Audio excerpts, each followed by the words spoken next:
నమస్కారం, అశోక్ టీవీకి స్వాగతం.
రాపూర్ మండలంలో రాపూర్ టౌన్లో సిద్ధలయ్య దేవాలయం నుంచి ఎంఆర్ఓ ఆఫీస్ దాకా వైఎస్ఆర్ కాంగ్రెస్ పార్టీ నిరసన కార్యక్రమంగా పాదయాత్ర చేస్తూ నినాదాలు చేస్తూ వచ్చాం. వారం రోజుల క్రితం జూన్ 4వ తేదీ వెన్నుపోటు దినంగా వైఎస్ఆర్ కాంగ్రెస్ పార్టీ నిరసన కార్యక్రమాలు చేయాలి. ఎందుకు 4వ తేదీని ఎంచుకున్నామంటే ఎలక్షన్ రిజల్ట్స్ వచ్చి కరెక్ట్గా 1 సంవత్సరం కాలం అయింది. జూన్ 4, 2024న ప్రజల తీర్పు ఈవీఎం బాక్స్ నుంచి వెలువడింది. ఓట్లు అంత ముందర వేసినా కూడా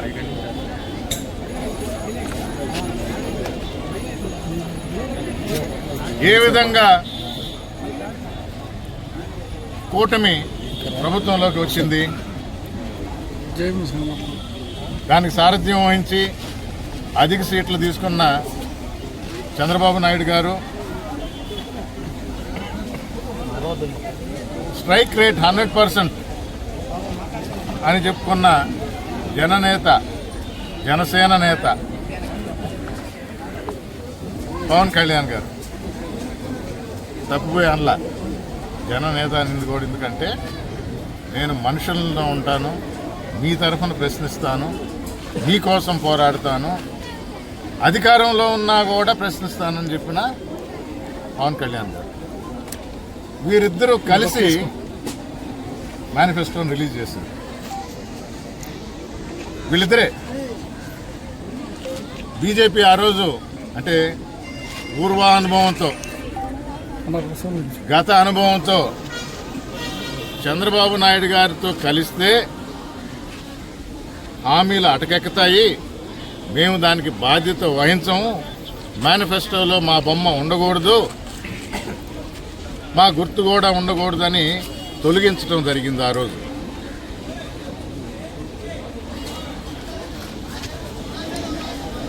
ఒక సంవత్సరం కాలం అయింది.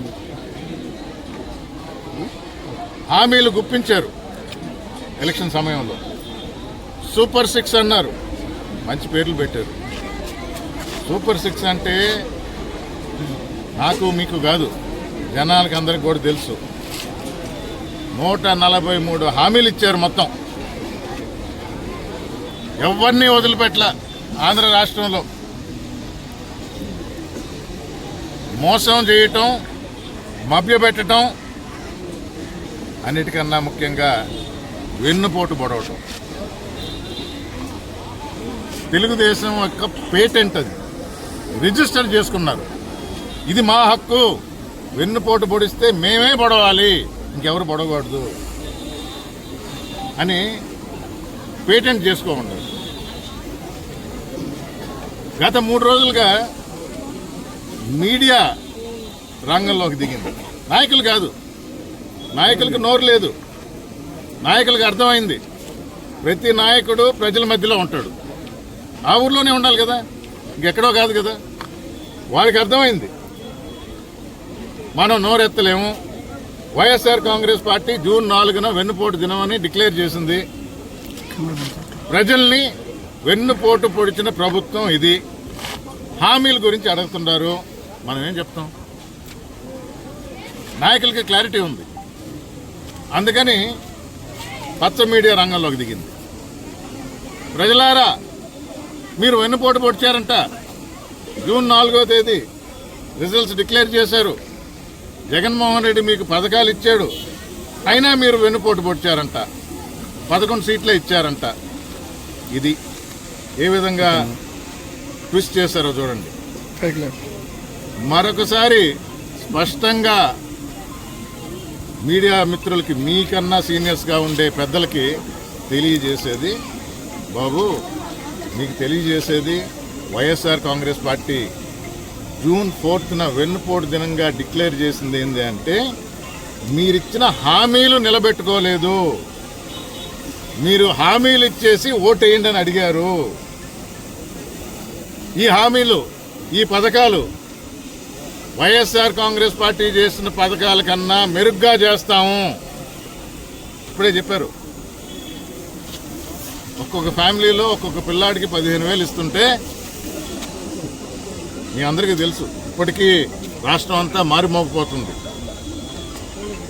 సీనియర్ నాయకులు, తెలుగుదేశం నాయకులు, నీకు 15, నీకు 15, నీకు 15, నీకు 15, నీకు 15.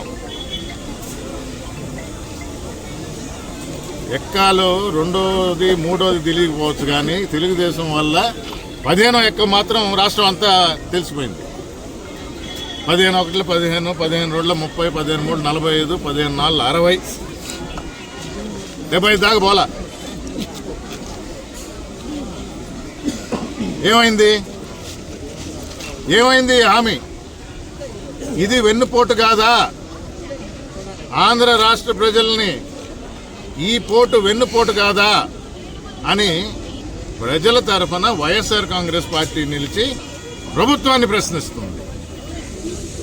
ఇప్పటికైనా అర్థమైందో లేదో. హామీలు ఇచ్చారు, ప్రజలు నమ్మారు, ఓట్లు వేశారు. ఏమైంది హామీలు? 1 సంవత్సరం కాలం అయింది. మేము 2వ రోజు అడగల, 2వ నెలలో అడగల. 1 సంవత్సరం కాలం వేచి కరెక్ట్గా రిజల్ట్ వచ్చిన రోజు వెన్నుపోటు దినంగా ప్రకటించాం. అక్రమాలు,